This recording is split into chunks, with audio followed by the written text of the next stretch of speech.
Grips? I just know they have the same effect.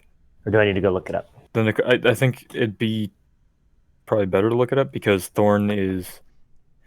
Tassie just wrote about it. So if you go read his article, I can't because I'm out of free articles on Forbes. But okay, my best guess is killing an enemy with a Thorn gives you the Soul Remnant, and that buff applies to every enemy that you poison with the melee attack. All right, I'm gonna go look it up then. Because the Thorn poisons enemies naturally with its shots, right? And then when you kill someone with it, it drops the Soul Remnant, making you pick it up, and then it makes every poison effect you have active stronger.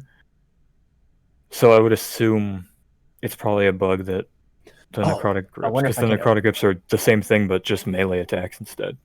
Haha, guess what happens if you do it in incognito mode? Doesn't count toward your number of free articles. There you go. Yeah, let's see. Is comp still broken? Yes. I went into Crucible today, and it wasn't actually that bad. I'm seeing a lot more people going to Crucible. By the way, and I'm going to do this during the show, but massive shout out to Gigs.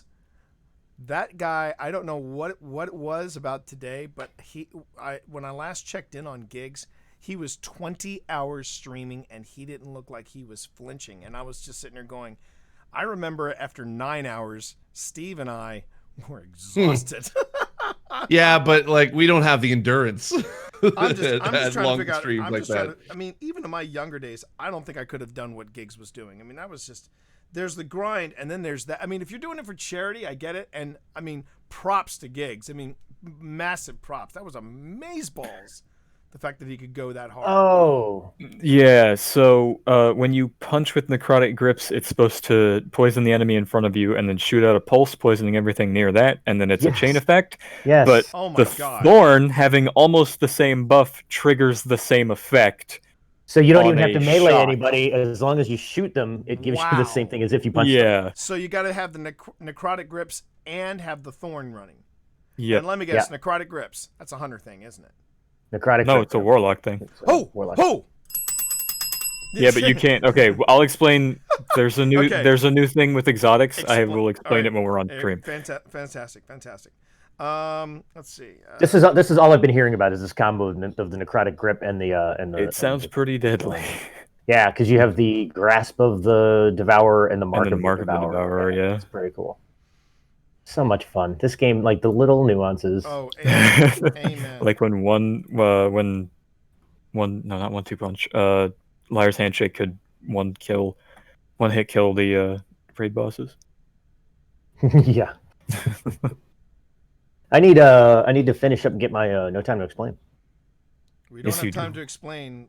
We don't have time to explain why we don't have time to explain. You don't have time to explain. You don't have the No Time to Explain. Time to explain. Yeah. Well, we do have time. We do have time. I haven't finished the story. I actually do enjoy that weapon quite a bit. It's fun, awesome. yeah. It's awesome. Yeah, I think it might replace my the fact that I can't use my foregone conclusion anymore. There's some good weapons circulating right now. I won't lie. I have So, like the Wrathborn stuff will definitely give you a bunch of more stuff to choose from for hunt. I am blanking on its name, but the rocket launcher that we got, the Sub-Zero. I haven't had enough time with them. Yeah, but it's that. Oh, you know the one I'm talking about, right? Not the Salvation's Grip, right? That's no, not the Salvation's Grip. No. It's like the Sub-Zero. That's decent at best. Let me see if I can quickly boot it up because I remember I think I'm still rocking it. I'll check the app. Yeah. While I'm trying to pimp us out here. All right, and I'm gonna copy all that. Oh, come on, why is it? Chat, I'll be with you all. Sub-Zero Salvo. There we go.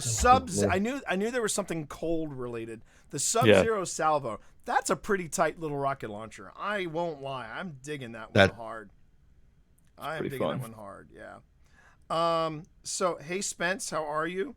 I will be with chat in just a moment, doing a little bit of pimping, and then I will give the chat my entire devoted attention.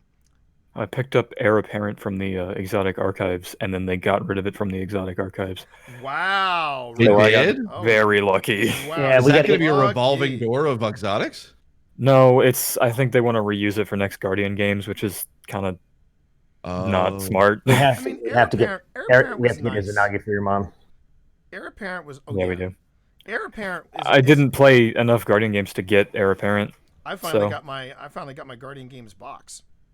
And I'm like, why did I get this again? Then I saw the scarf and I'm like, oh, that's why I got it. Yes. The scarf is really bae. I love the scarf. I do. Yeah, love the scarf. it's that, and then Legend of Acreus are the two that I was missing at the beginning of the season, and now it's only Legend of Acreus and 1K voices, but and Divinity, but I can grab those because it's great stuff. All right. But yeah, So, chat, the reason why you're seeing us very super cash here, I'm going to give it a few more minutes before we go live. Because of the current DMCA issues that Twitch is dealing with, for the past 3 recordings, because I've been playing the stock music, the royalty-free music that I have permission to use in the podcast, Twitch has been a little overreactive, and they have been dropping our audio out for the introduction.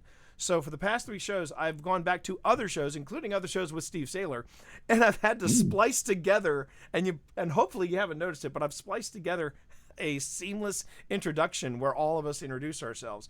And I said, you know what? I don't want to go through that hell again. So we're going completely drop-in free, completely music free, and then I'm going to add the music in post. So what you all are seeing here is Destiny 2 related. No, we're not gaming Destiny 2, obviously, but we are recording the 68th episode of Happy Hour from the Tower.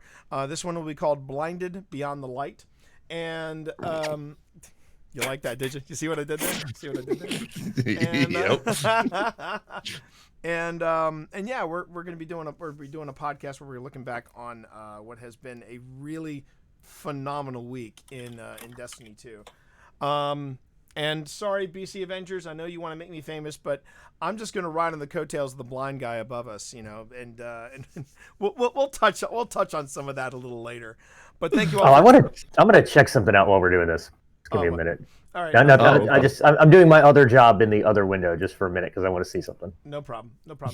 So before we kick into it, you haven't been all that excited to play. Now, why is that? Why isn't that Spence? Is it because you haven't found a Fireteam to play? Because they reworked Gambit. Long story. They may look like I don't know what I'm doing, but I do. Maybe not. I don't know if that's the truth. I just think that's probably look when it comes to plausible. When it comes to Gambit, they are all about the Gambito. Yeah, but they changed it. So how it's a combination? Oh, really? Because everything from Gambit Prime is gone. I know. Is gone. I knew that.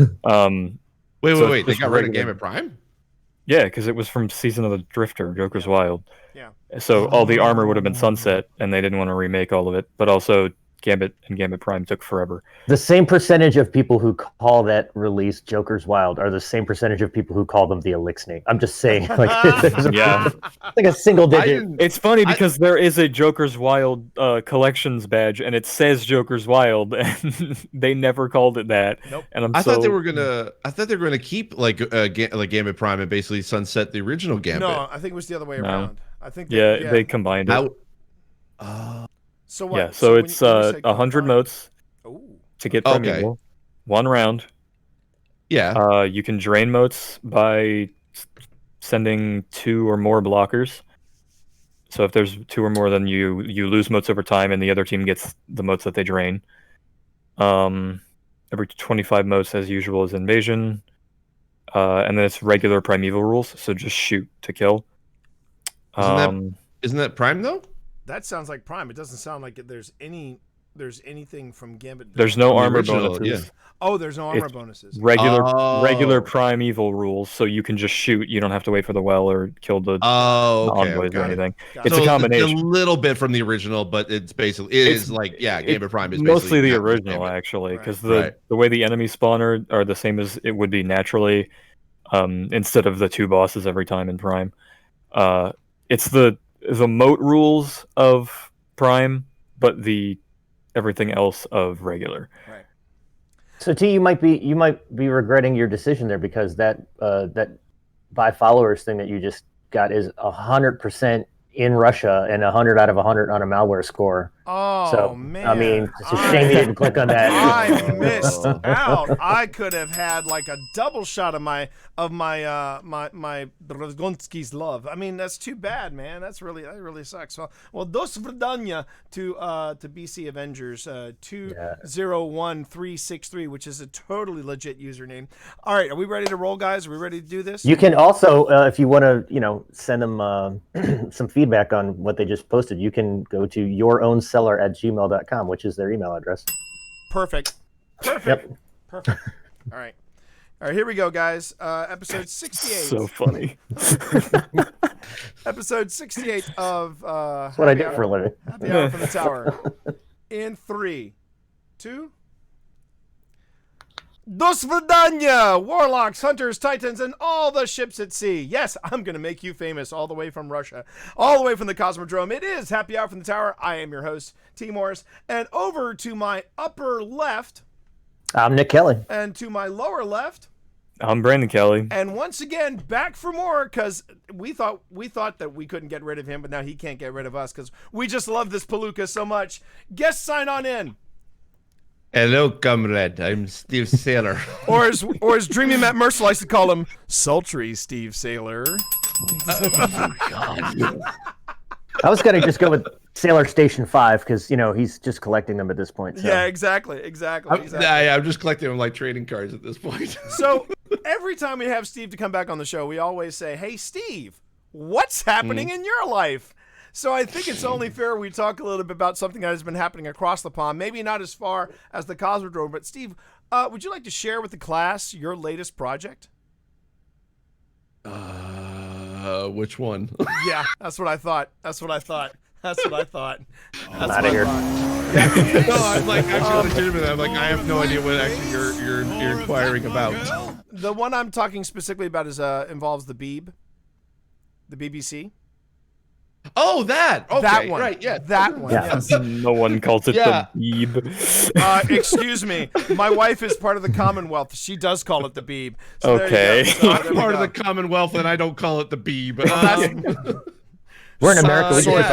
It's the wrong BBC. Yeah. Like that's I am. I just got hired to be a host/presenter for a BBC Radio 4 documentary all about accessibility in video games. Let's go, everybody. Yeah. So and you said it is going to be released as a podcast, correct? I think so. They're good. It's going to be like airing live, from what I understand, on BBC Radio 4. But then I think it'll be put up online. They're shooting for it to be released around the end of January. So that's the current production schedule, at least right now. Okay. So yeah. Sounds yeah. You're stoked about it? Very nice. Very nice. Yeah. I mean it's pretty much all of what I always wanted to do was basically be on radio, and now I get to do that, talking about accessibility in video games. It's two of my favorite worlds. That's a fantastic thing, man. It's a fantastic thing. So we are here on episode 68.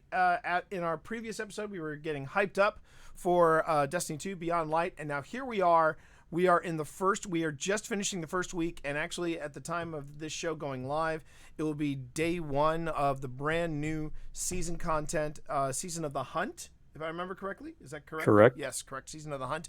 But what we want to talk about here is that very first week, a look back at our first step into Europa, into this new lore, all this new stuff that we are discovering. So let's go on ahead and let's start with Steve and work our way around. Steve, what are your thoughts of Destiny 2 Beyond Light? I will say that it definitely does feel like kind of a new refresh of Destiny, and like in a way that's not like, it's not negating kind of what has already been like happening before. So but it kind of feels like we're now jumping into the next chapter that is Destiny. And you can kind of say like each like expansion technically is the next chapter, but I don't know. I feel like that this one has a little bit more like gravitas to it, and it's like it's what we've been building up to since the end of like Forsaken, and now we get to kind of see that kind of come about. I probably will say it's not my all-time favorite expansion. I think Forsaken's probably still that for me, but it is definitely my number 2. I really did enjoy the campaign, not just because I was fire teaming it up with you chuckleheads on launch day, but that definitely did help. But it was a ton of fun to be able to just jump in there. And some people sort of like I sort of thought like kind of objectively, yeah, it's running on kind of a similar story structure as like Forsaken was, but for me it was like it was just kind of cool just to kind of see, like go a little bit deeper into the old school lore of Destiny, like the original, without sort of really having to had a chance to play it. And hearing you guys kind of freak out about some of the stuff, I was like, oh, this is pretty cool. So I thought it was awesome. Now, how about you, Nick? What are your what? Yeah, you still have not finished the Beyond Light campaign. Something we may try to remedy later today. But let's talk about your first impressions of it. That would. So I have lots. So I would defer to Brandon because I think the things I want to cover are different than what he wants to cover. All right, we will then do Very that. possible. Okay, well then. Oh, I know it is. Speaking as one of the chuckleheads that ran with this chucklehead, what were your thoughts of Beyond Light? I'm kind of on the same line with Steve. It's a really, really good expansion. I think it gives a feel of Destiny 3 having, contractually had to have been Destiny 3, Right. but ending up not being it and just taking what we've had before and pushing forward. And I think it's the big point that I think about Beyond Light is it's the first expansion to not just throw us into a new idea. Instead, and it instead takes everything we've been doing in the past and throws us into this new like concept that's new but still answers a lot of questions from before, because we had a bunch of stuff leading up to it. Right. Because going from Season of Undying to Season of Dawn to Season of Worthy, there was one connection between each of them each time. And that was literally it. It was always like, yeah, this one little event that you did makes this happen. This one little event you did makes this happen. And now you have this whole season. And then going from Worthy to Arrivals, where the beginning of Arrivals completely invalidated all of Worthy by killing Rasputin immediately. Yeah. I think this is definitely a big step for Destiny and for Bungie, because it gives a whole new actual direction, allowing us to harness literally both dark and light to achieve our goal, and whether we are fighting for the light or fighting for the darkness at this point. Because even like the Traveler healing itself is a big thing that was just a live event, and I think they need to do more live events.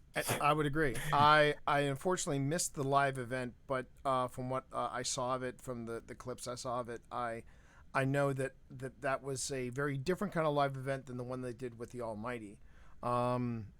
It's also something that I think the Destiny and Bungie themselves, this is the first expansion, I believe, that where they have been completely and totally on their own. So this is the direction that Bungie has wanted to take the game, and I think so far it is off to a phenomenal start. It has all the elements that I love from Rise of Iron. Because with Rise of Iron, one of the things I remember about it, which I thought was really cool, and I'm sure we can have a debate about this, Steve, because I know that you were having some issues with it on launch night. There are parts of the Plague Lands that get grayed out because there's that constant snow. But to be standing in a place where it's perfectly clear, and then you see the storm roll in, and then suddenly all you're seeing is just lights of your opponents. I thought, okay, I'm on this. I am so into this. I really loved the map of Europa. Europa is one of the most striking, one of the most beautiful maps that I think they have ever created. Every time when I think they can't go any better than this, RE Garden of Salvation. I loved the map for Garden of Salvation, the raid. But to see Europa and to think, oh my God, and we're going to get a raid somewhere on Europa. I'm just somewhere under Europa. Somewhere Europa. Yeah, exactly. I love just the little changes they've made in quality of life. Just little things they've done aesthetically in this new expansion, and I really enjoyed the storytelling. I think every time when I think this is the best that Bungie has done, it feels like they just raise that bar just a little more. And the one promise I've made to myself, because right before Beyond Light dropped, I went back to some Shadowkeep content and I actually picked up Deathbringer. And if I had known that quest was as fun as it was, I would have done that quest months ago.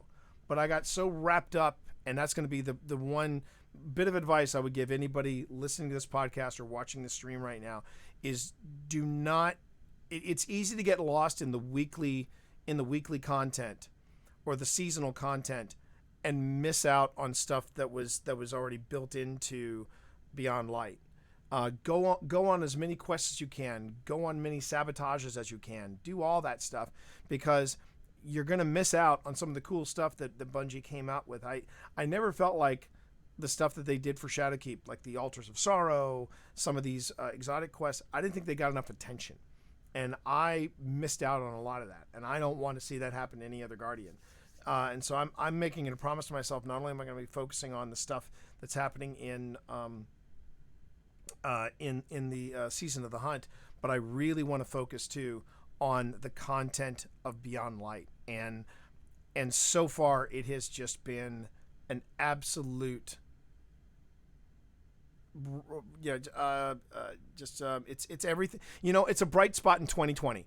I'm just going to come out and say it. It is a bright spot in a crap year, and I really do. That's what I'm going to be. That is my summation. Apart from the clip that I posted, I believe it was yesterday. I posted the clip of when I first got Stasis, and and people said, "T, I haven't heard you scream like that since Phasmophobia." And I said, "Yeah, but it was a different kind of scream altogether. Different kind of scream altogether." But yes, Beyond Light is truly a bright spot of 2020. And now I'm going to turn it over to Nick. Nick, what are your thoughts on what we've been given for Beyond Light so far? What are your thoughts? I really think that 2020 is going to pull an M. Night Shyamalan and have a twist ending, and it's going to wind up being okay. It was the trees all along. It was the trees all along. Right. This release feels like it is the first one that is not formulaic in a long time, and by that I mean every new expansion, every new season, it has been raise the power level, raise the light level, whatever you want to call it, make the guns even meaner than the last season, and then people rename who's the villain, and we're going to go do this thing, and it's just sort of been very cyclical. And this release did a wild number of things that have never been done before. Wiping out half the locations on the map was like that was something for sure. That takes guts. Introducing a power set that is the exact opposite of everything that has kept your Guardian something other than just plain NPC, human, whatever you want to, power, somebody who's wasn't a superhero, and make you have that decision of, this is going to have consequences down the road. We know it is. Even like the thing I always joke about, and I don't know if Steve and I've had this conversation, but the other two guys have definitely heard me say this, is when they do this, like, this is how far we've come with Destiny, and they show you each of the different seasons, and all it is it's just the bad guy, and that bad guy's voice is a little lower than the bad guy before him, right? So going all the way down to Gaul, because Gaul's like he's Brandon's even Zol, right? Yeah. And now it's Aramis, who it's not only that it's that now we're going with a female antagonist, but it's she just like we're now able to wield darkness, turning around and saying, you know what, Traveler, go F yourself, is not an Elixni belief. That is not something that we've ever seen out of the Fallen. The Fallen have always been like, hey, hey, remember us? Like, you were really good to us, and now can you come back? And I mean, she punches and kills a servitor. This is a race of beings who worship machines. She punches and kills a servitor the first time you see her. Yep. And that is so freaking cool from a story perspective. And I just love everything about her. I love that we have a new location. I love all of the change. I know we're going to talk about the aesthetics. The fact that we have weather is now a thing. Like there just seems like it's not a brand new game, but it definitely is not just chapter 13 in a row of the same formula that we've been seeing. Yeah, it really does kind of feel like the whole kind of writer adage of like you start to kind of empathize and understand the story behind sort of the villain. And this one I was like, it seemed to me like I was like, that is a cool idea where all this time they've been worshiping the Traveler, and then it's like, but then she's like, you know what? No, we were abandoned, so fuck you. Right. And then it's like, but then it's like also the thing of like, but are you like, okay, you turned to something else, but like also, what is that like? Did that change Aramis into who she is at this point? Where like, or was she like this all along? Like, it just, there's a whole kind of thing that we just don't know how far the darkness has spread. And it like, I love that sort of, that kind of duality that she has, in that it's like, yeah, you know what, like to me, like as someone who has to now, I guess, decide whether you want to go into the darkness or the light, I see Aramis's side and I'm like, yeah, I like the Traveler does just kind of go from like system to system and can abandon you at any, like the Traveler can abandon us at any given moment. At any given we don't moment. control the Traveler. The Traveler is on, like, it's its own little thing on its own. So what happens if a god leaves you? Like, what does that do to you as a person, as a civilization that has built your entire civilization around? Right. What does that do to a person? And I love those themes that like in storytelling, like, and that's what made Aramis a much more three-dimensional villain than we've had in the past few seasons. Right. Yep. Yeah. And were on the verge of their collapse, like the whirlwind, as it's called. Yeah. They were on the verge, and then the Traveler just left. It didn't try to help. It just it got away. Yeah. Skip down. And Brandon, you actually mentioned something in that in the beginning of the clip that I just posted on Twitter. You mentioned something about about how your light is not that important to the Traveler. Yeah. And I wanted you to expand on that thought. Where did you, was that your takeaway from the public event? From the live event, my takeaway was the Traveler is a god, and we are its demigods, basically, because we are messengers for the Traveler, there to do its bidding. And as many times as Aramis says, we are pawns. It's pretty true, thinking of how the Traveler is this massive being of light that can summon ghosts and resurrect people from the old age, I guess, the golden age, to come back and be immortal, effectively, and fight the enemies of the Traveler, the enemies of itself. And we are just expendable because we die all the time. We can just come right back. Some of us, granted, darkness zones are more gameplay oriented than actual story oriented, but in the live event, the Traveler takes the light from every Guardian that showed and heals itself, right, from the Red War, which is a big thing for the story, because it the way I see it is it shows how much the Traveler knows its capabilities and knows our capabilities and knows like what our importance is, and that it could happen again at any time. The Traveler, if the Traveler doesn't see us worthy of the light for helping with the darkness, or for you fighting with the darkness, then we might go full dark at this point, because now we have the capability, and the Traveler could just rip our light from us. Yeah, the live event really, it really also helped to register the Traveler's recognition of just how big a threat the darkness is. That it needs to heal to the point of pulling light back from Guardians. Like that is because it's going to make that fight or flight decision, I think, when it all comes down to it. It also goes back to something that Steve said, is that it's adding a third dimension, and with the Traveler, now it's almost like we're asking some harder questions about our savior, the Traveler, because of a couple of things. One, they I believe it's foretold. It is foreshadowed in some of the dialogue. They mentioned that the last time the darkness appeared, the collapse occurred. Right. Well, now the darkness is back, and Zavala is under some impression. Well, the Traveler will be there for us, but in light of, pardon the pun, in light of the public event where the Traveler just says, you know what, I need to heal, and basically takes everyone's light. That almost... Well, it also stopped a second collapse in the live event. I don't know if you saw the cutscene. No, I didn't see that. I should. Yeah. Okay. So the cutscene is the darkness starting to take over and completely conceal the system.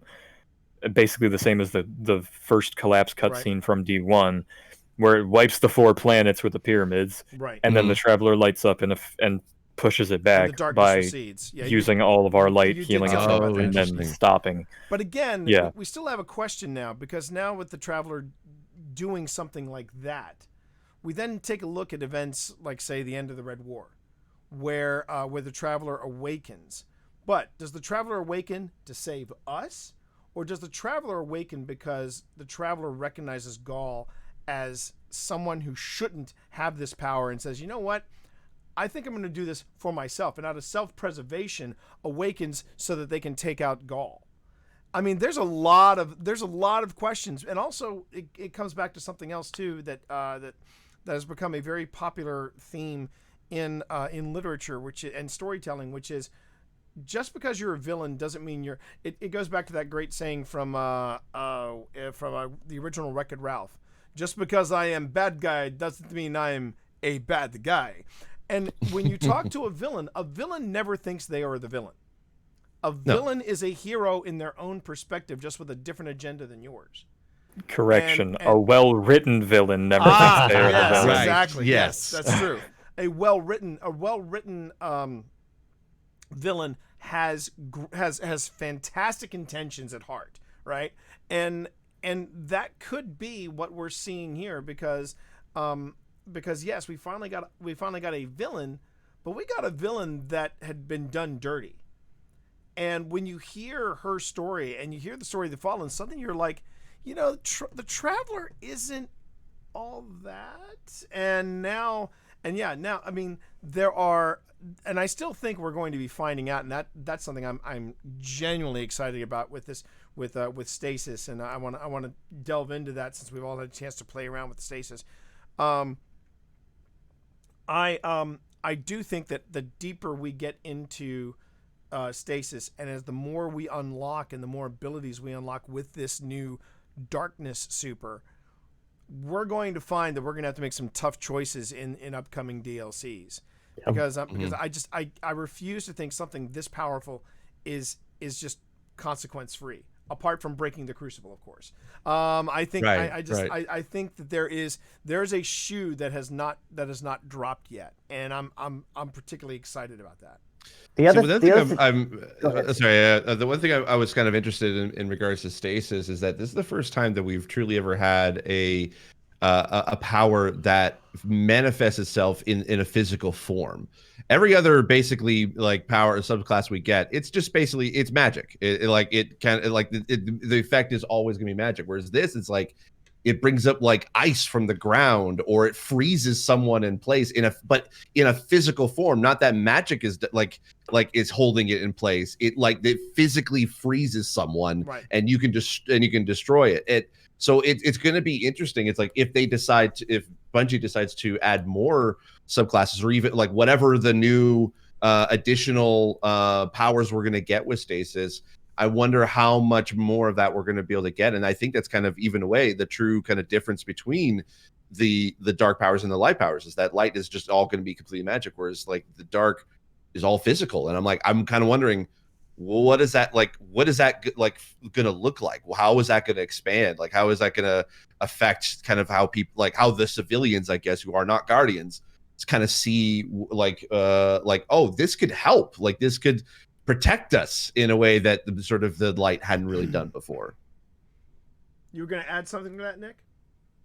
Yeah, the other thing that I like is that the enemy in the story is not, once you defeat her, okay, you're done for the season. It's not like Gaul. Once we defeated Gaul, the Red War was over, and there wasn't another purveying sort of, huge hurdle to overcome.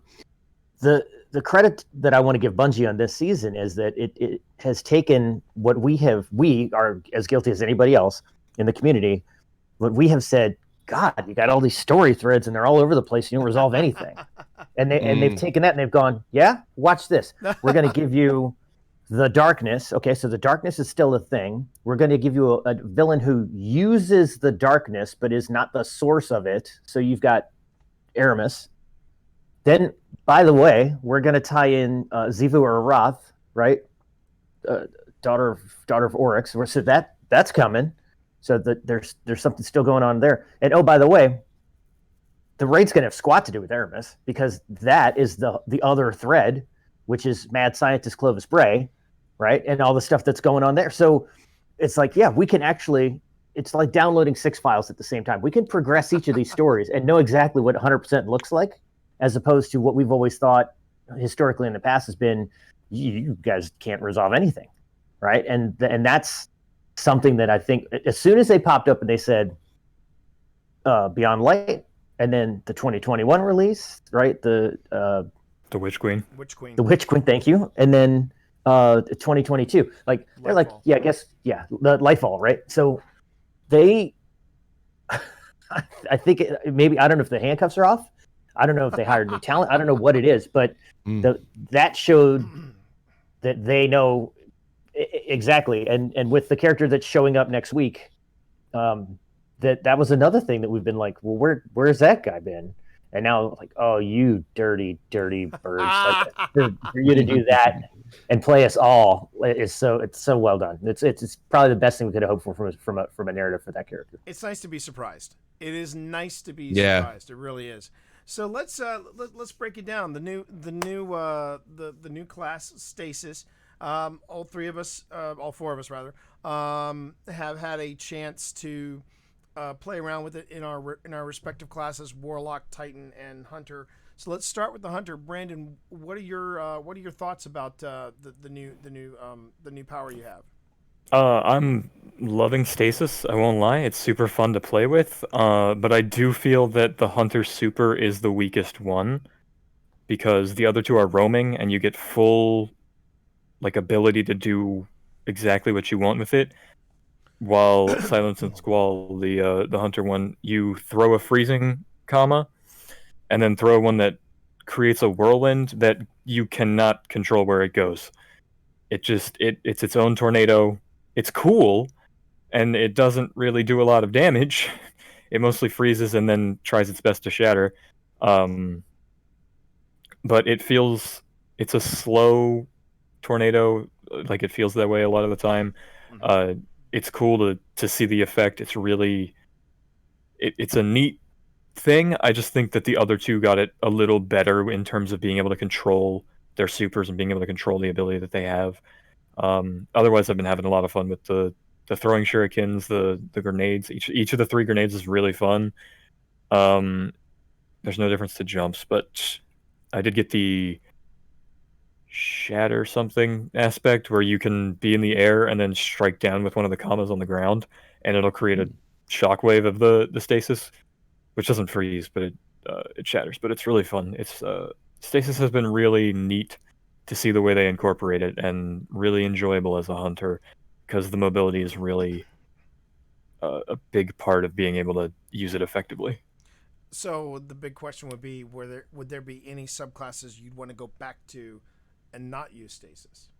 Right now, because Stasis is new and something different, it's been mainly me using Stasis, because it's just been more enjoyable to have a change in pace and change in like anything. But I could see myself going back to Gunslinger. I know I definitely throw my super a lot more when I'm using Stasis because it's more overall just universally applicable. And it's fun to just freeze things. But yeah, I think right now I'm sticking to Stasis. I played 3 strikes as a Night Stalker because I needed the power drop, but other than that, I think it's mostly Stasis. Plus, it fits the character that I've written. So. Right. There we are. There we are. Now, how about you, Nick? What about your thoughts? I haven't broken in my Titan yet. I'm still rocking the Warlock with Beyond Light. So what are your thoughts about the new Titan Stasis ability?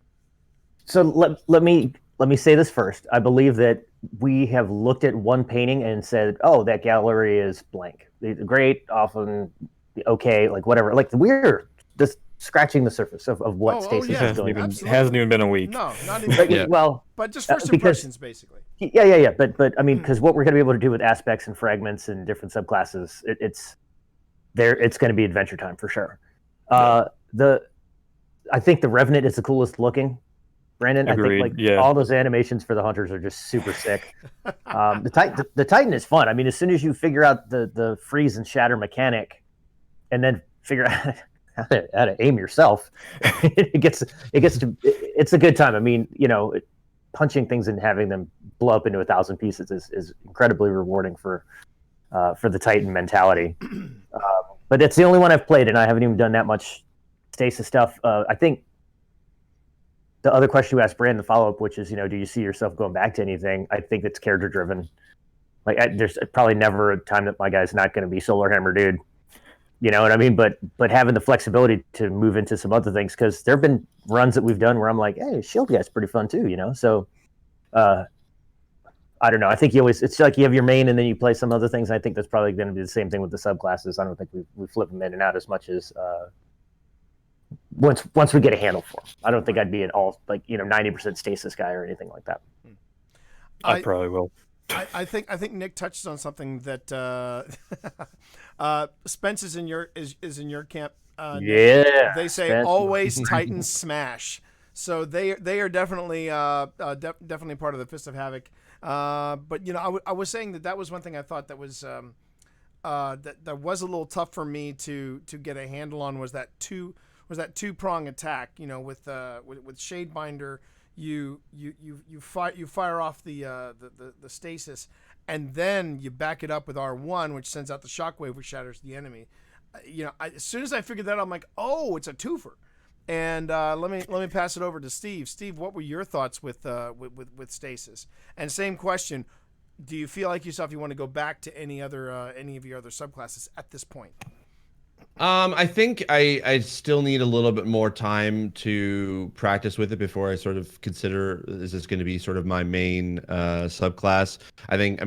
You all know that I pretty much just always rock the Solar Dawnblade. So that might be kind of where I eventually... Steve, can I say what I think will win you over?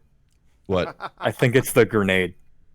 I think the ability to make your own anything, like wall, cover, that's platform. Yes. I think that'll be probably one of the biggest selling points for your term.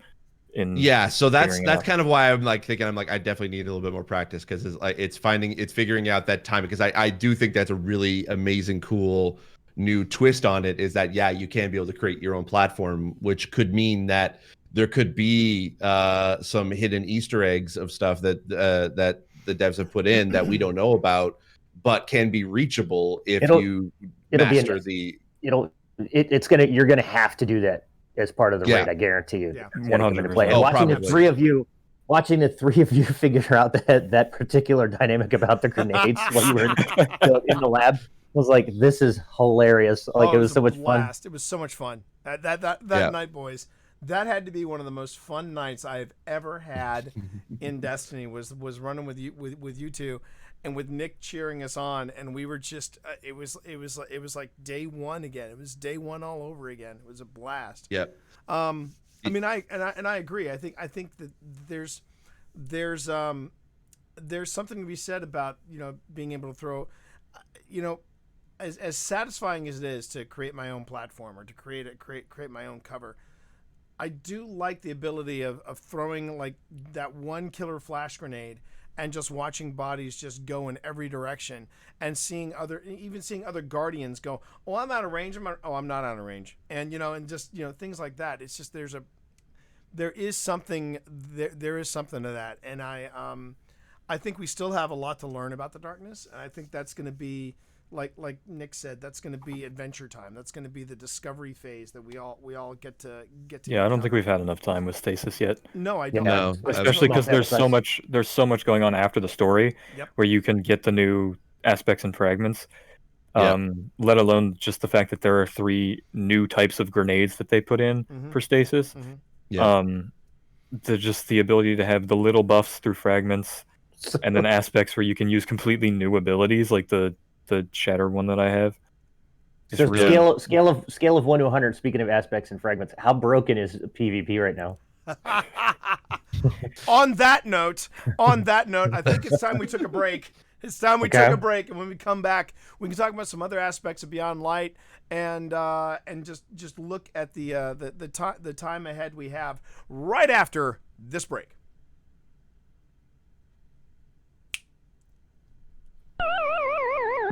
And we are clear. Okay. Oh, did I strike a nerve there? I'm so sorry. No. I was just looking. No. I was a good teaser. I was looking for a good segue to get into that. Spence has already chimed in. 90% broken PvP. I haven't had that much trouble, honestly. It hasn't been. I haven't even attempted it yet. I haven't attempted it either. I do know, like I said, and I was going to mention something about it. I'll probably mention something about it in the second half of the show, but I understand why.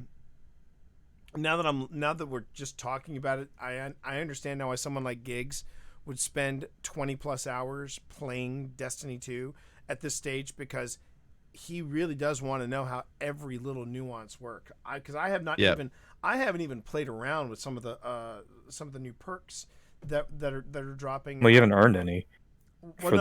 Stasis. Oh, for the ghosts. Never mind. Sorry. Just for the ghosts, just for armor stuff. There are new perks for the guns coming out. I mean, yeah. So I know I haven't earned any of those perks yet, but I know that it's all coming down the pike. And there's one for explosive power weapons called, I think, Chain Reaction, where when you kill someone with the power weapon, it works like Firefly does, or where Dragonfly does. So you get a kill with an explosive, and that enemy's body explodes. Yeah, okay. So crazy. Well, okay then. Trinity Bolt. I did see I've been seeing a lot more of of people posting clips of using Stasis and Crucible, and I remember seeing one that kind of it totally makes sense, but it kind of was like, oh wow, this is gonna be a thing that we're gonna have to deal with. So there was one guy that was jumping up and was about to land down, and there was 2 guardians there, and he basically used Stasis to freeze both of them, and then basically using the R1, basically just kind of exploding them. And I'm like, oh, this is gonna be deadly. And I'm loving figuring out the strategy of how to be able to use this properly. I found one for myself where it's if you throw the grenade at and it lands on if it lands on enemy, somebody, it basically wraps around them, and it's and then you can jump up and basically either launch a rocket or basically just keep firing. As long as you shatter it, then they take damage. Yeah, and exactly. And this thing, there was somebody on Twitter, another prominent streamer, that basically said, "I love Stasis, but this being frozen shit is for the birds. Someone's got to fix that." And I'm sitting there going, all right, look, you can't like the new toy, but then get pissed off when someone uses it against you. You've got to adapt. Otherwise, you're that person that's saying, well, the Stasis isn't a big deal, and it's it's a dead game. And it's like, look, you now have a new challenge. Adapt. Get over it. I just find it that there are people that they want their cake. It's as trivial as it may sound, as trite as this may sound, not trivial, but as trite as it sounds, they want their cake and eat it too. I want the new shiny, but I don't want anybody using it against me. I'm like, That's not how this works. That's not how any of this works. Right. You know. Anyway, I'm going to be right back. I need to hit the little Guardians room, but I will be right back, everybody. Talk amongst yourselves, guys. Okie dokie. I think a lot of people are just complaining because it's a new thing and they don't know how to combat it. Yeah, exactly. They're just like they're not as dominant as they once were. So it's Yeah, like, exactly. oh, well, it's all broken. It doesn't work. When. Do you since we're at a break and we will have plenty of D to be on light to talk about when we're back from a break? Do you boys want to talk about anything else you've been playing? Because I know it's been Valhalla week for Brandon. It's been Valhalla 2 days for Brandon. That's right. You didn't start till yesterday. You bought yeah. it before that, but yeah. I've been at Valhalla. I've been jumping into Miles Morales, and I just jumped into Demon Souls. Fun. And Miles makes me jealous, dude. it's Yeah. good. It's so freaking charming, and it's just as good as the first one. And has so much heart. Like it truly is like it captures the heart of like who Spider-Man is in such a cool way that also it's like if you loved Into the Spider-Verse, Yes. this is pretty much like another amazing story kind of like within that. And it like and the fact also as well that you can actually unlock the Into the Spider-Verse suit and it animates exactly how it was in the movie.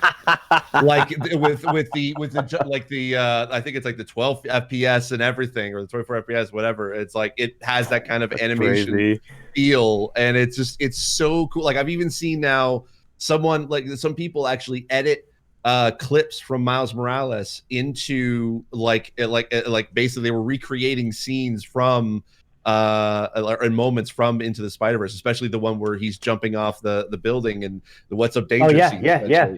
I saw someone like legit like recreate that in Miles Morales, and it's good, and I'm like, yes, it totally works, and it like it's cool. just. Nick, it's so dope. For God's sake, Nick, talk to somebody at Cisco. I need to get a job so I can get in on this fun.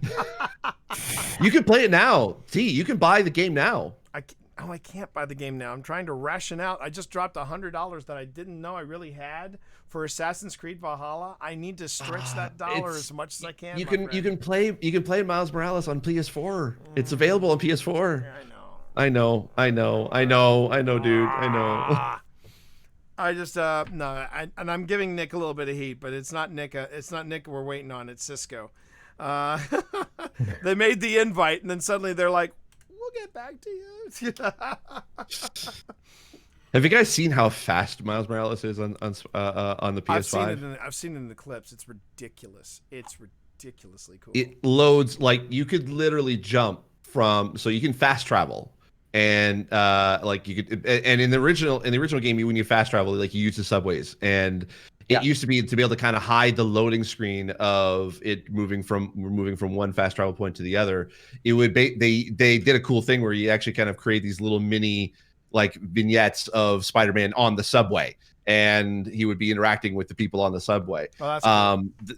The game is so fast that they actually give you the option that if you want to turn those on, you still can, but you don't have to and I've done this. You can literally fast travel from the top of the map all the way to the bottom of the map, and it takes you, I kid you not, literally 3 seconds.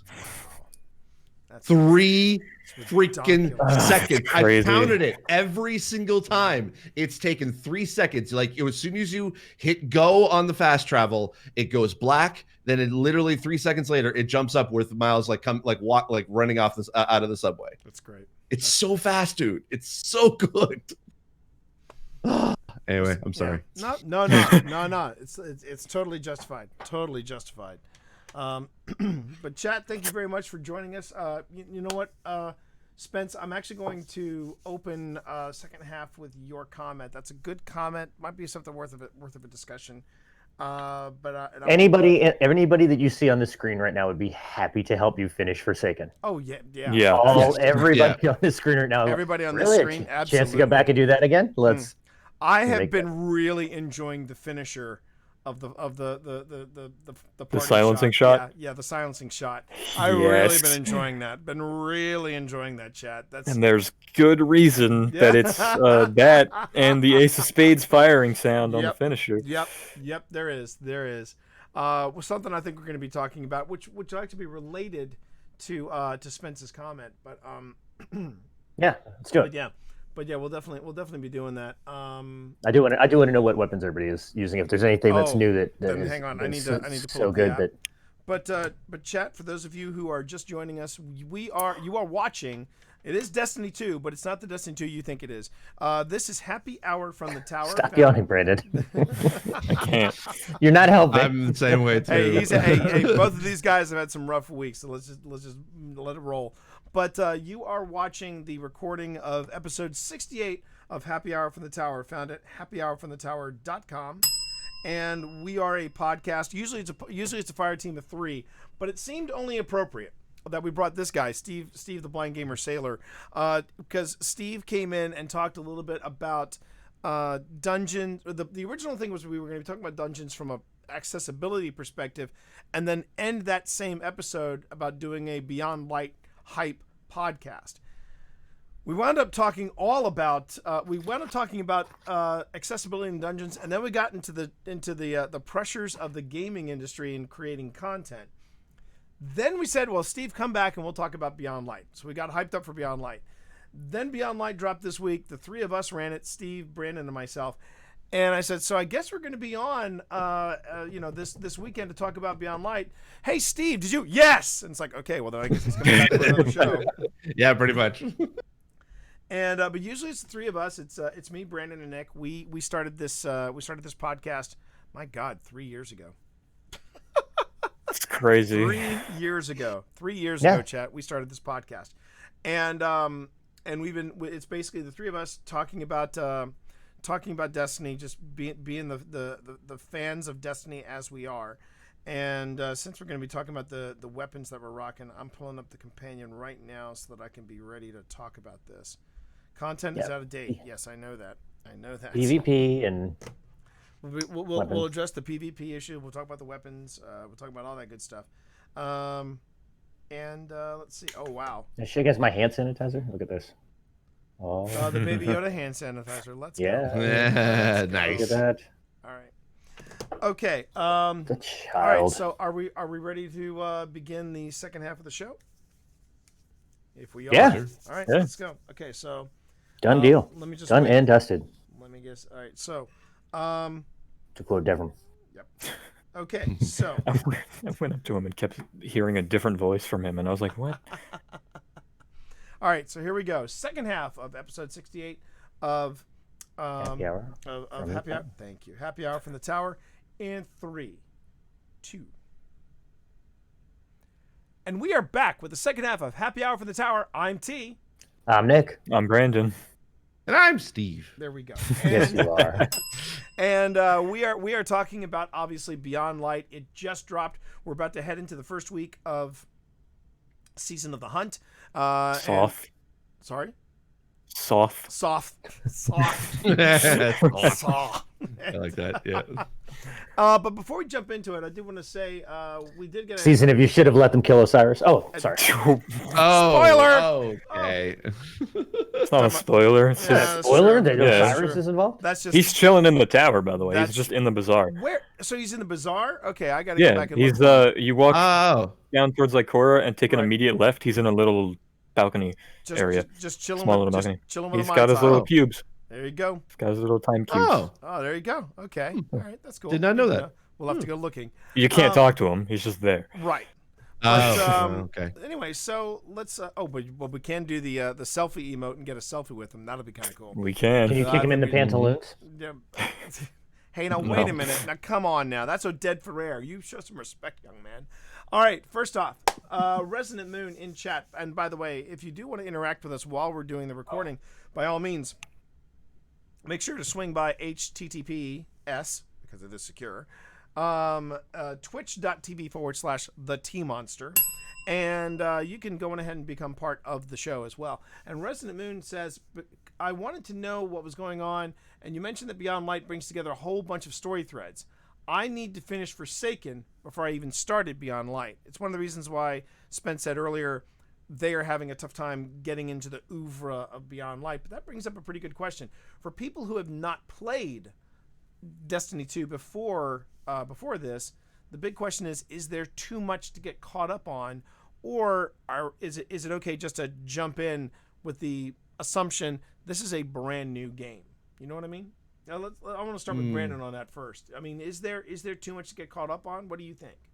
There's definitely a lot that you have to get caught up on. I don't think it's too much just yet, because a lot of the lore that's like nuanced and stuff is in the lore tab as its own stuff.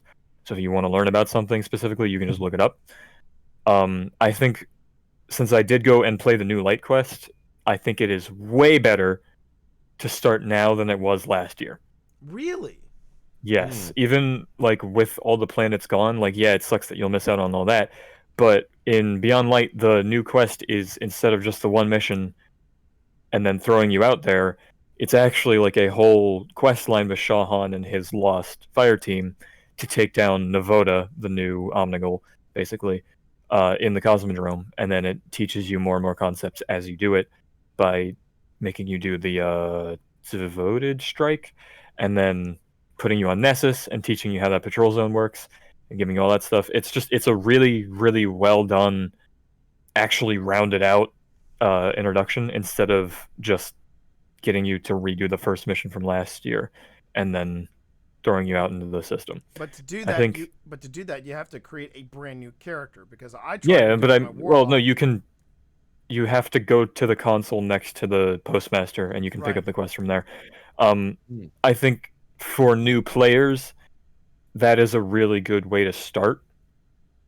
But in order to learn the story from the past, I think you do have to probably go through the campaigns at least on your own time, instead of going right into Beyond Light, if you want to have the full story experience. I'm gonna have to try it again then with my Titan, because I went in with my Warlock. I did that. I went to the podium. I went to pick up the mission, and not only did I pick up the mission, it then said mission completed, and I was done. I was like, wait, what happened?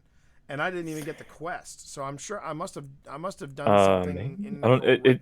It turns the Cosmodrome into the starter mission. Huh. But okay, I'll try it with my Titan, see what happens. But so if you have a new character, does it essentially start you off story wise to kind of build up your character? Does it essentially start you in Forsaken then? Because it used to be like, obviously when I started, like I started with it was New War, Red War.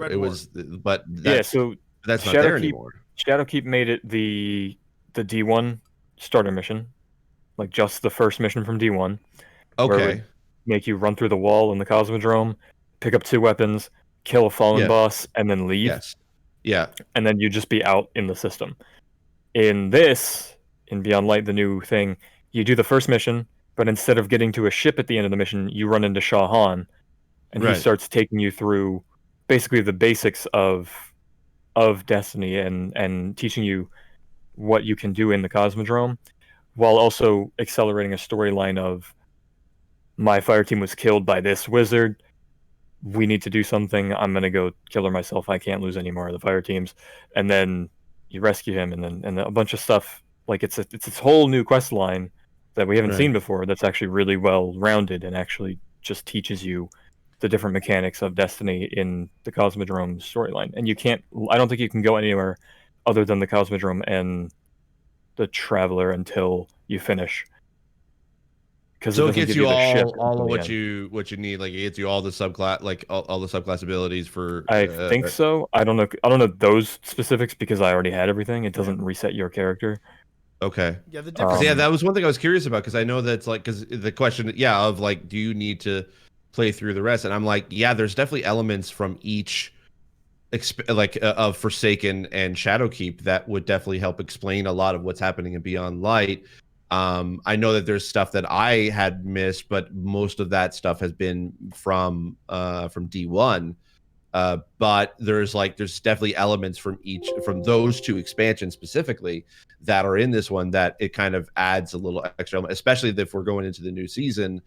There's stuff directly from Forsaken and characters from Forsaken that you're gonna be interacting with. So I at first I would have been like, okay, yeah, if you've done Forsaken, then you should be okay. But Shadowkeep, I think, kind of adds the gravitas of what Beyond Light really is about. And and it shows you definitely the real burden that Eris real threat. has. Yeah. Like it introduces you to Eris, and then shows you that's the first time interacting with the darkness too.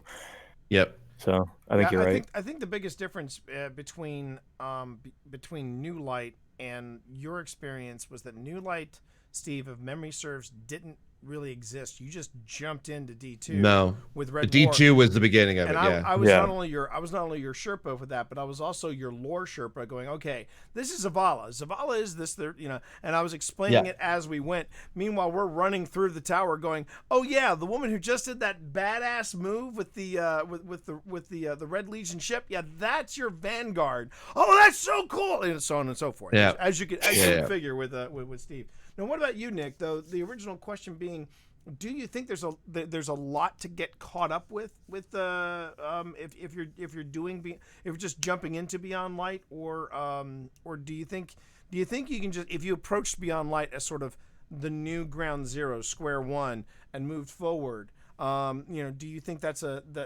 better way to do it, or is it just fun just to go on ahead and replay? Like you said, Spence would not have any problem finding anyone to help them finish Forsaken, because all three of us would be like, yes, please. I mean, what are your thoughts about it?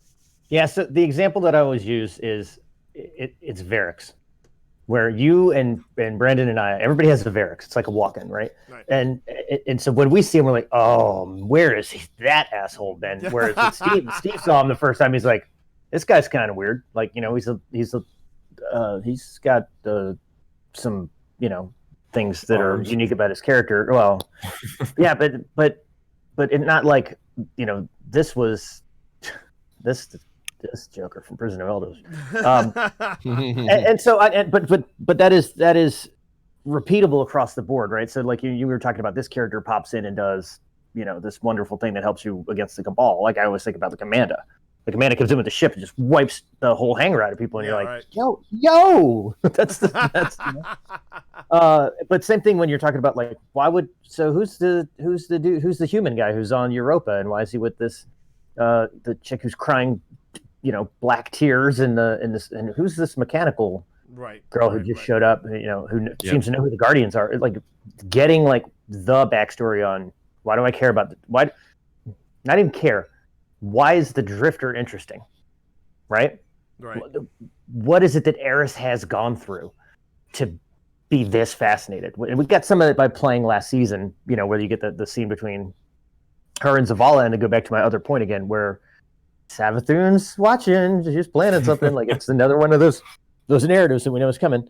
And I don't think you need it. There's enough fascinating things about the gameplay and the things that we're seeing and the lore that we're reading and all this other stuff, but also there's an appreciation that you have when I don't want to say have grown up with these characters, but we've spent a number of years with a lot of them. Yeah. Well, yeah. Yeah. I know for a fact Brandon's voice has dropped at least 2 octaves since we first started. Yeah. Absolutely. No, I can proudly say this has been the game that's made the most impact on my life, definitely, just throughout the 6 years it's been out. I remember when Steve started when Steve had been playing Destiny for a whopping 3 months, and then on I believe it was his blog, Steve was doing a breakdown of the 5 best games of the year, and Destiny was up there. And he said, "Yeah, I've only been playing this for 3 months, but let me tell you something. It made a great first impression." And then he said, and that's before he started playing with you and me on a regular basis. He had just been with me, and he was like, "But I can tell you already, I've noticed that there's a different. Destiny's a very different kind of game, because I can play it by myself, but I'd rather play it with T." Yes, and the community is the such community a driver. is such a driver. And just don't look at Crucible. Well, that took me a long while to get there to in the that corner. point. It's fine. Yeah. But that is the thing that I love about these kind of games, and I'm so glad that like now like Bungie is basically like has been okay with calling it an MMORPG, because it very much like part of that is the community that is built up around the game. It's beyond just sort of the gameplay and story. It's now becoming, and it has become, a part of people's lives and connects people. Like, again, like I've been friends with T for a long time, well over a decade at this point, but we really connected over the past few years because of this game, and that's why it means this means so much to me. And there's stuff that I can't even talk about yet that there's stuff that is absolutely incredible, of like, I wouldn't be where I'm at if it wasn't for this game. And it, like, yes, like, I guess I was 100% right when I first wrote it. It was that, yeah, I could totally play it solo, and you can, and but it's more fun with friends, and it's the one game that I feel comfortable with doing that. I mean, yeah, and it's one of those things where, you know, he's regularly mentioned on the show. He's regularly mentioned in my stream, but you know, when I say that I genuinely enjoyed running with the big Marvinsky, it's not necessarily because he helps, say, me and Steve complete a dungeon, or help me and Brandon on that step towards the raid ring to get to finish up Spire of Stars. Spire, yeah. It's just genuinely fun playing with that knucklehead. I mean, he is a riot. I mean, yeah, he cusses like a quality Guy Ritchie film, but that's part of Marv's charm. And you know, now you can't even cuss without doing it in a British accent like Marv, because it sounds so much better when you do that. And but again, I said to Pip just recently, I said, I cannot believe I've been at this game for 5 years. It's gone by so quickly, and yes, and going back to the original comment, I do think, yes, there's a lot of lore to get caught up with, but between Nick, between Bife, between any Guardian that would say, oh, if you're curious as to who this person is, you know, we can get you caught up here. There are Guardians even outside of Nick and Bife that will go into incredible detail on the different aspects of this world. And Myelin Games, you got to give credit to Myelin Games also. Myelin Games as well, yeah. I mean, if you want to do a deep dive into the backdrop of the game, and you're afraid you're going to miss a detail or something, you know, you also have Destinypedia, I believe it is. Yeah, it's one of this is another example of the Ishtar Collective. The Ishtar Collective. Let's not forget the Ishtar Collective. Yeah. Well, it's another example of, you can experience this for what it is, or you could get a lot more meaning to it. Again, going back to Varix or to the Drifter or any of those other things. Yeah, because video games can only show so much. Well, so here's an example, right, Brandon? So when Aramis freezes Varix's legs and then rips his arm off, you go, oh, that's terrifying. She's really mean. She's like, you know, you're getting the cruelty and the sinister aspect to her. And then you read the lore, and it, like, I didn't even get this before. He's a dreg posing as a vandal. Yeah. Like, his top 2 arms are not real. Yeah. And that's a holy cow. Like, and he's doing it out of self-preservation, you know, because it's a rank up sort of thing. Nobody's gonna respect a dreg and let a dreg run anything, let alone, you know, have any allegiances or alliances with them. But you read those little kind of fine details in the lore, and you're like, oh man, like even like pulled pork. Like, if you read the lore entry for pulled pork, and when you first get introduced to that ghost, it's scanning a rock. It is that desperate to find a guardian, and then you get, obviously, next time you see pulled pork in the cutscene, there's but it's not like this ghost was thinking, let me weigh the candidates, let me look at resumes and see who's a good fit. This thing was scanning inanimate objects. It was to that level of desperation. But again, it goes back to Zen and the art of motorcycle maintenance, right? Like, define quality, what something is versus what something means. Yeah. And how much story and the motivations and Steve brought it up brilliantly, which was, Aramis is not a twitchy mustache, I'm going to take you out villain. Like, Aramis has motivations and has a drive and has a something that almost makes you I don't know if you, a compassionate character, but something that you could definitely empathize with. And that's, I mean, so there's a lot happening here, and Spence in chat just said, well, when you guys finish up, I'm free to play. So you know, just throwing that out there, guys. I have a family thing to be focusing on afterwards. So I will take a rain check, Spence, but we will you know, in light of last week on my stream, I may actually be up for some Destiny on Monday night, because let's just say I'm still I've kind of put Among Us in a timeout for now, and I'll decide if I want to get back to it or not. Anyway, let's get back to it's no poison ivy, my friend. No, it is not. No, it is not poison ivy. It is not poison ivy by any stretch. It's not that. It's not that. But that's another story for another time. Preferably with a few pitchers of beer. Anyway, let's talk about the new weapons that have been coming out. The new weapons that we've had a chance to play around with,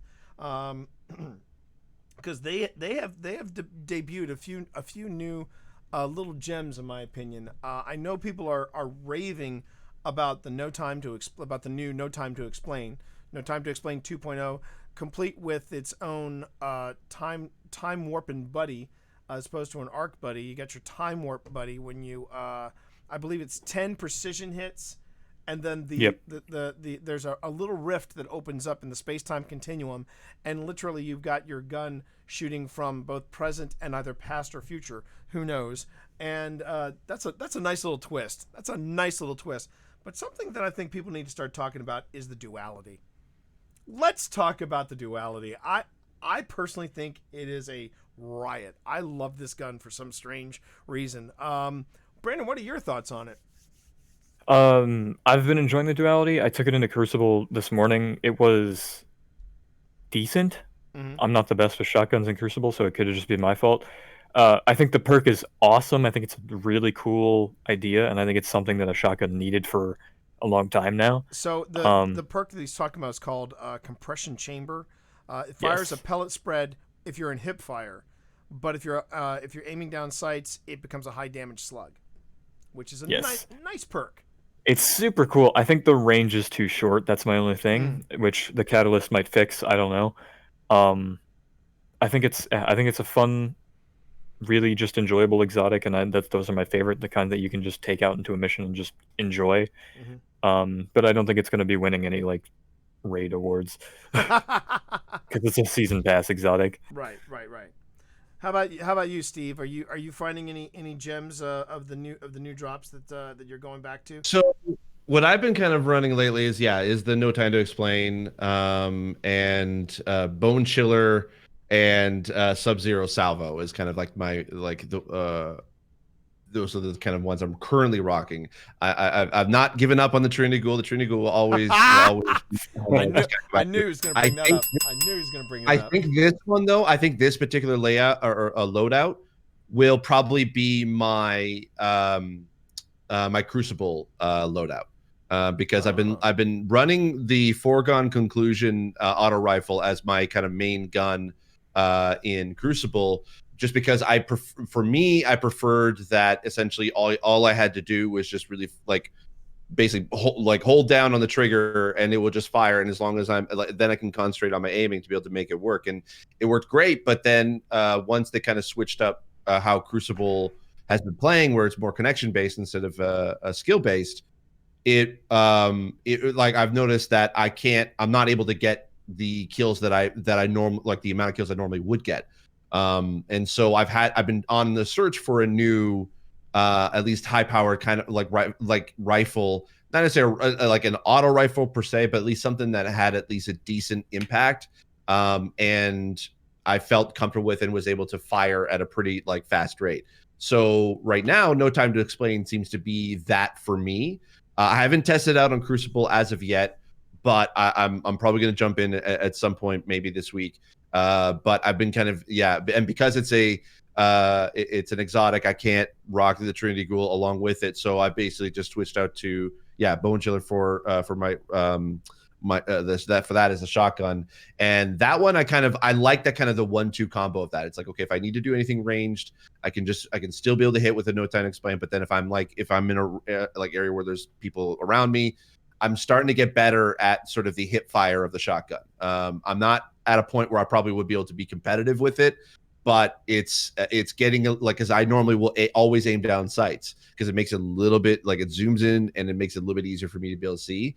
But right now I'm trying to be able to like practice with firing from the hip for that, and hopefully we'll see if it works. I've yet to really test it out, but that's of the new weapons, that's the ones I've been rocking. And then and because my favorite 21% delirium, I can't upgrade that anymore. That was my I loved it so much. So for right now, the Sub-Zero is okay. Does it lock once you kind of like when you fire, or is it just like, because I remember at one point, of the rocket launchers has a built-in tracker. I don't remember which one it is. I believe it is the Sub-Zero. I believe it is. Okay, because I thought it did, but I wasn't 100% sure. Yeah. Because at least when I've been using it, I've had enough time to be able to aim properly, and it does seem to at least hit the target without like, even if but I haven't really seen it where an enemy will kind of move drastically, where I've seen it where it will follow. So I don't know. Actually, you know, I'm actually looking up at the dim right now. Yeah, pretty much the only role it has is just precision frame. So I'm guessing probably not. But for right now, it seems it like with that, I'm okay with that rocket launcher. I'll still need to find like my favorite kind of power weapon again, but we'll see. We'll see. So how about you, Nick? Are there any winners for you? Any new charms you've come across that you're digging? You're rocking. Right I feel the way that Steve feels about his 21% delirium is how I feel about the hammerhead. I just want to make sure that that's clear. When it comes to power weapons, I'm a whore for power weapons. It's just whatever the bounty happens to be. Like, kill it with a grenade launcher or sword or whatever. Like, I'm not loyal to power weapons at all. I don't have the no time to explain because I haven't finished the story mission. But as disloyal as I am to power weapons, I am still. There's two things that I'm hyper loyal to. One is the feedback fence, obviously, and the other is the Ace of Spades, because my playstyle is run in and get immediately within close range and melee distance, so it's almost always hand cannon shotgun combo for me. Right. I've got the Timeline's Vertex right now. I think I had the bounty to get kills with whichever rifle type that is, but not yet. Nothing yet. But small sample size. I've only, because we didn't play the last, I think 3 out of the 5 or 6 nights that it's been around, I didn't play. So I've only played a couple times. Played the first night with that, and then the story mission stuff with you and Steve. And there are aspects of that night that I definitely wanted to talk about, but don't have to. I just it's more design stuff of some of the bad guys that I'm really enjoying. We definitely need to get you the duality. I think that would be a now. Granted, I have it because it's a season pass. Yeah, and if you haven't read the lore in your duality, kids, you should probably do so.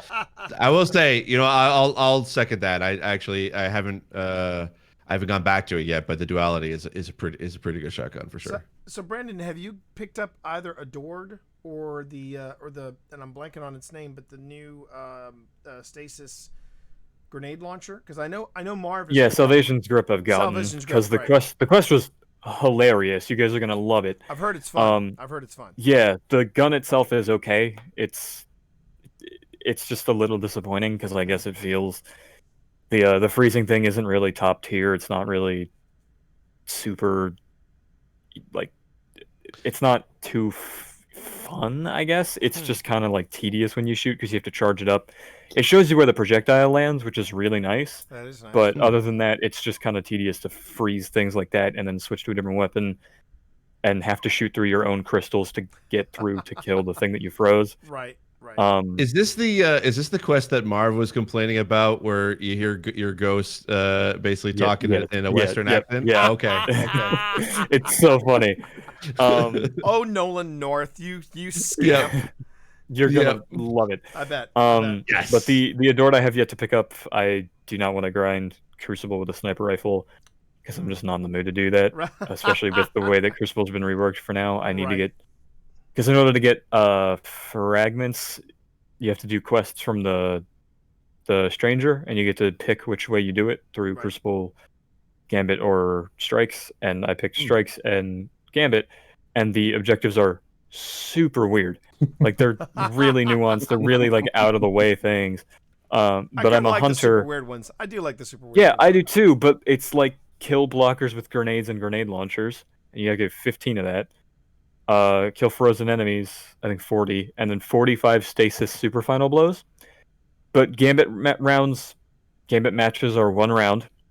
You get your super once, and I'm a hunter.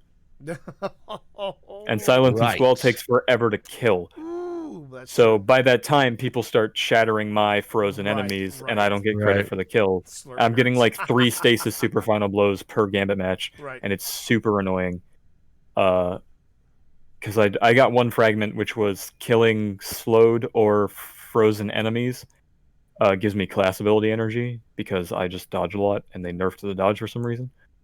But other than that, it's been fun. I want you to be able to do the thing that that the Exo Stranger does in that cutscene No, during the that's story. why I'm farming for Mask of Baccaris. I need to get to the a high enough power level to be able to run through that lost sector. Which reminds me, I wanted Brandon to cover the thing that we were talking briefly about warlocks, the thing that Paul Tassi wrote about in his Forbes article, Oh. the Necrotic, combo. necrotic grasp, necrotic grips. Necrotic Grip. All right, Yep. so let's deep dive into that for a bit. What does this do now? Okay, so the necrotic grips, Grip, singular. grip, the necrotic grip.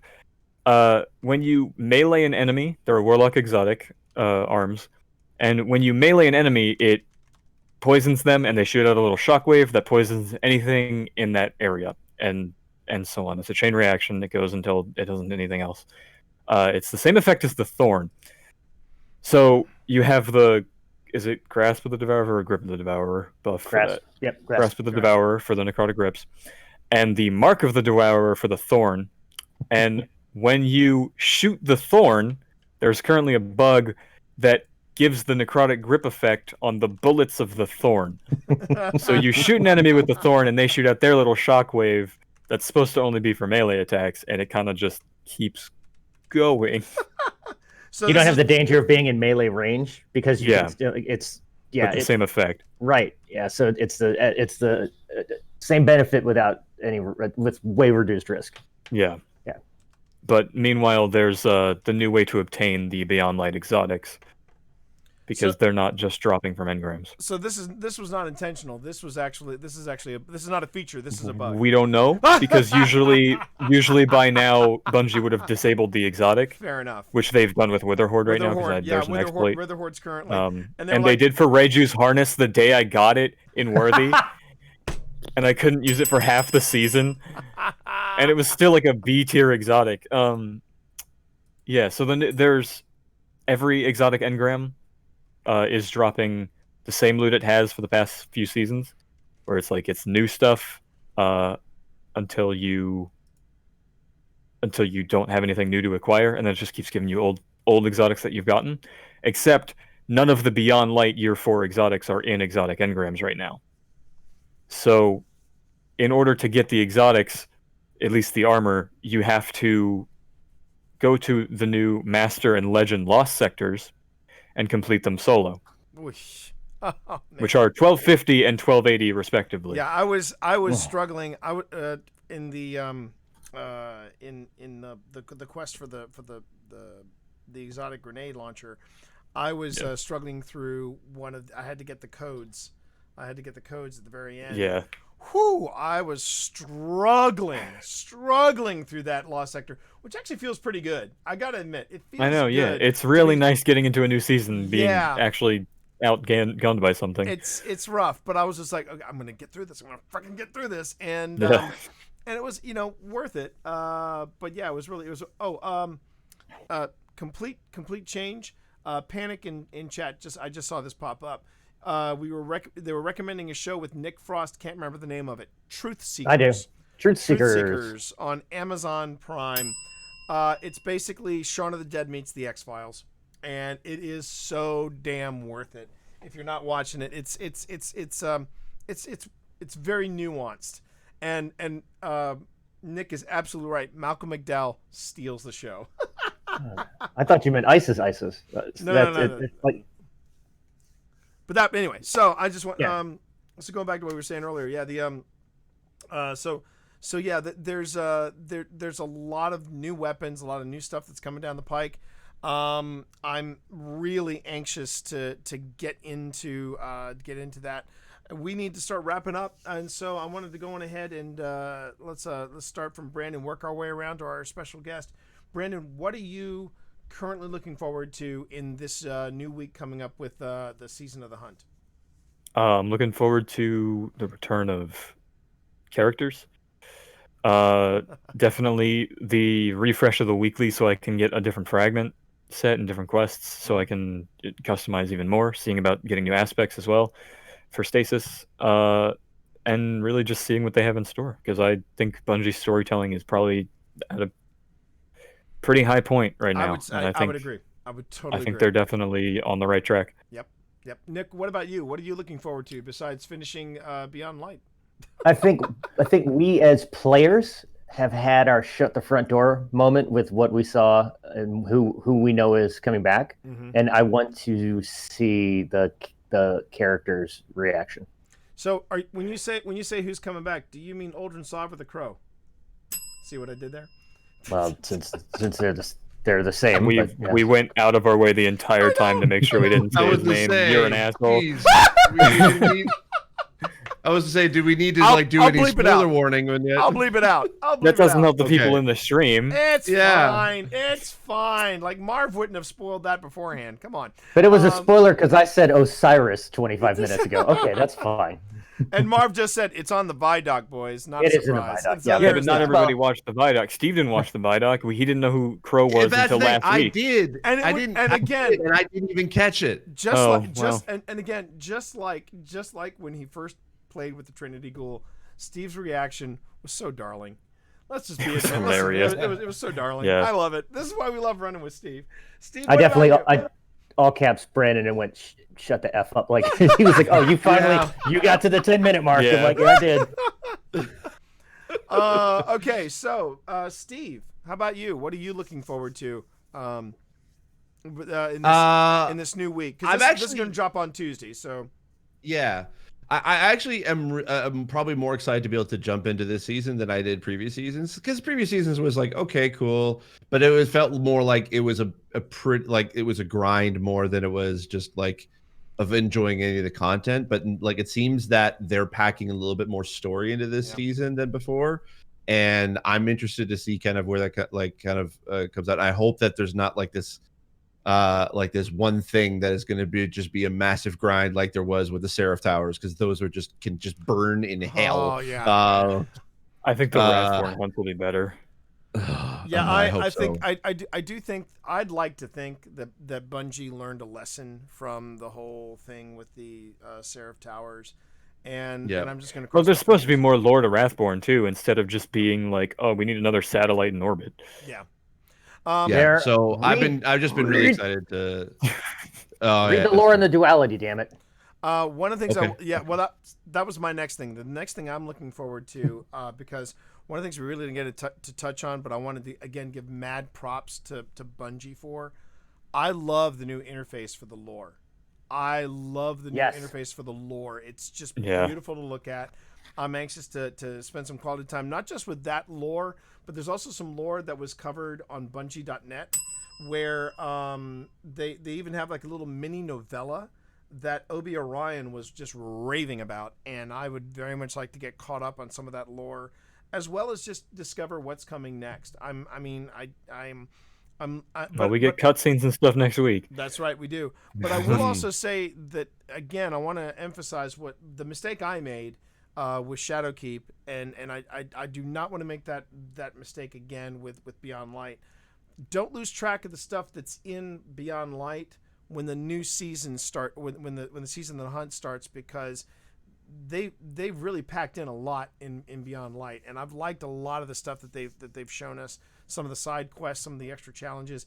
And unlike Shadowkeep, where when I started going into it was the season of the Undying. Yeah. Season of the Undying, where I got so wrapped up in just getting the Season of the Undying done that I started to forget about the stuff that I needed to do in Shadowkeep, i.e. Deathbringer, and I don't want to have that happen a second time. So I'm definitely gonna not only make time for Season of the Hunt, but I'm also gonna make some time for Beyond Light. Guys, thank you all very much. This was really a lot of fun. It's been a great week.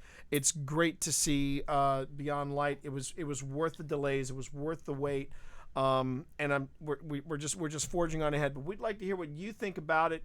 So go on ahead and drop us a voicemail, or you can drop a WhatsApp message, voice or text or otherwise, at 703-791-1701. We'd love to hear your thoughts on Beyond Light. You can also drop us an email at podcast@happyhourfromthetower.com. You can also leave comments in the related episode at happyhourfromthetower.com. And you can also find us here at twitch.tv/TheTeamMonster for any live recordings that are going on.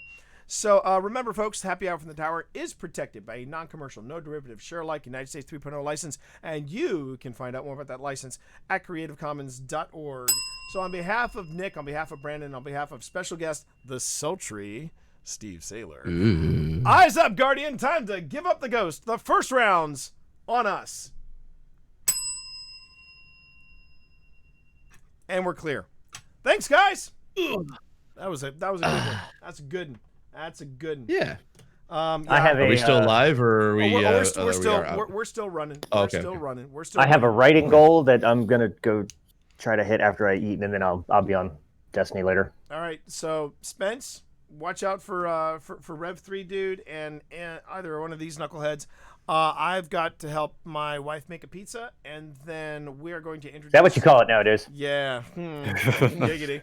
And then we're going to introduce. We're going to do Sunny to the Untouchables in honor of Sir Sean Connery. I just watched that like last week, and it's so good. It's time for a rewatch. It's worth it. Yep. He pulls out a knife, you pull out a gun. That's the Chicago way. The Chicago way. And that's how you get kaboom. All right, guys. Thank you, everybody, for watching. I'm just going to let Auto Host do its thing. But you know what? Thank you, everybody. Watch for the final fully edited version of Happy Hour from episode 68, Happy Hour from the Tower, on happyhourfromthetower.com. Thanks again, everybody. You guys have a great night. Peace out. See you.